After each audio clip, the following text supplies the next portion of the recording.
Psalm 91 is one of the most powerful chapters in the Bible, offering profound promises of protection for those who trust in God. Today, let's journey through this psalm, verse by verse, to understand the depth of God's protective love. Verse 1. He who dwells in the secret place of the Most High shall abide under the shadow of the Almighty. This opening verse invites us into the secret place, a realm of deep, personal intimacy with God. Dwelling here is more than a temporary visit. It is about living continually in God's presence. This secret place symbolizes a spiritual sanctuary where we are enveloped by God's love and shielded by His power.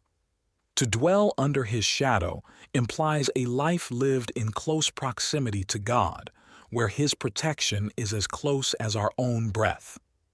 This verse challenges us to make God our permanent dwelling, ensuring that His shadow, His very presence, constantly surrounds and protects us. Verse 2. I will say of the Lord, He is my refuge and my fortress, my God, in Him I will trust. This verse moves us from dwelling in God's presence to declaring His character. Here, the psalmist makes a bold personal affirmation of faith, calling God a refuge, and fortress suggests not just safety, but an impregnable stronghold. It's a declaration that no matter what comes, God is both the first and the final line of defense. This confession of trust isn't merely spoken. It's a declaration that shapes our reality, reinforcing our faith in God's unwavering protection. Verse 3. Surely He shall deliver you from the snare of the fowler and from the perilous pestilence. God's deliverance is assured. He will save us from the snare of the fowler, which represents hidden traps and subtle dangers, and from the perilous pestilence indicating widespread threats and diseases. This verse emphasizes that God's protection is not just reactive but proactive. He knows the schemes of the enemy even before they unfold and shields us from dangers both seen and unseen.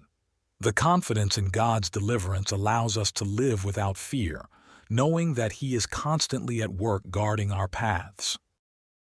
Verse 4. He shall cover you with His feathers, and under His wings you shall take refuge. His truth shall be your shield and buckler. The imagery of God as a protective mother bird covering her young with feathers highlights His tender care and vigilant protection. Under His wings, we find refuge, warmth, and security. But this verse also speaks of God's truth as our shield and buckler, a defense that is both large and small, comprehensive and detailed. God's truth, which encompasses His word and His promises, is our ultimate protection. It guards our hearts and minds, allowing us to stand firm against any attack. Verses 5 and 6. You shall not be afraid of the terror by night, nor of the arrow that flies by day, nor of the pestilence that walks in darkness, nor of the destruction that lays waste at noonday. These verses eliminate fear by covering every possible threat, whether it comes by night or day, in darkness or in light. Nighttime terror can symbolize unseen fears, while the arrow by day suggests visible, direct attacks. Pestilence in darkness and destruction at noonday represent all-encompassing threats. Yet, under God's protection, we are insulated from fear. These promises encourage us to trust God in every circumstance, whether the dangers are subtle or overt, personal or widespread. Verse 7. 1,000 may fall at your side, and 10,000 at your right hand, but it shall not come near you. This verse paints a vivid picture of God's selective protection. Even in the midst of widespread disaster and death, those who trust in God are promised safety. The imagery of thousands falling emphasizes the severity of the situation, yet it reassures us that God's shield over us is impenetrable. This verse invites us to trust in God's unique and powerful protection, which sets us apart in times of crisis. Verse 8, "Only with your eyes shall you look, and see the reward of the wicked." This verse underscores the justice of God. While we are protected, we also witness the outcomes of those who choose wickedness. This isn't to gloat, but to remind us that God's justice is real, and His protection is not just about keeping us safe, but also about upholding righteousness. The reward of the wicked is a sober reminder that God's moral order governs the world, and those who walk in wickedness will see its consequences. Verses 9 and 10, "Because you have made the Lord, who is my refuge, even the Most High, your dwelling place, no evil shall befall you, nor shall any plague come near your dwelling." These verses bring us back to the theme of dwelling in God's presence. Making God our dwelling place is not just a momentary decision but a lifestyle. It means continually choosing to live in God's presence and under His rule. The promise here is twofold: protection from evil and immunity from plagues. This is a profound assurance that when we live in God, our homes, our very lives, are fortified against harm. Verses 11 and 12. "For He shall give His angels charge over you, to keep you in all your ways. In their hands they shall bear you up, lest you dash your foot against a stone." Here, we see the extent of God's care through the ministry of angels. Angels are divine messengers and protectors, assigned to watch over us in all our ways. The image of being borne up by angels is a powerful reminder that God's protection is meticulous. He cares about every detail of our lives, ensuring that even the smallest harm is prevented.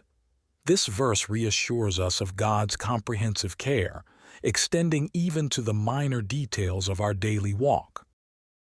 Verse 13, "You shall tread upon the lion and the cobra, the young lion and the serpent you shall trample underfoot." This verse symbolizes the victory we have in God over every adversary, both fierce, represented by the lion, and cunning, by the cobra. The act of treading and trampling suggests not just survival, but triumph. In God, we are not merely protected from harm, we are empowered to overcome every challenge and enemy. This victory is not just defensive but offensive. We are given the strength to conquer whatever comes against us. Verse 14, "Because He has set His love upon me, therefore I will deliver Him. I will set Him on high because He has known my name."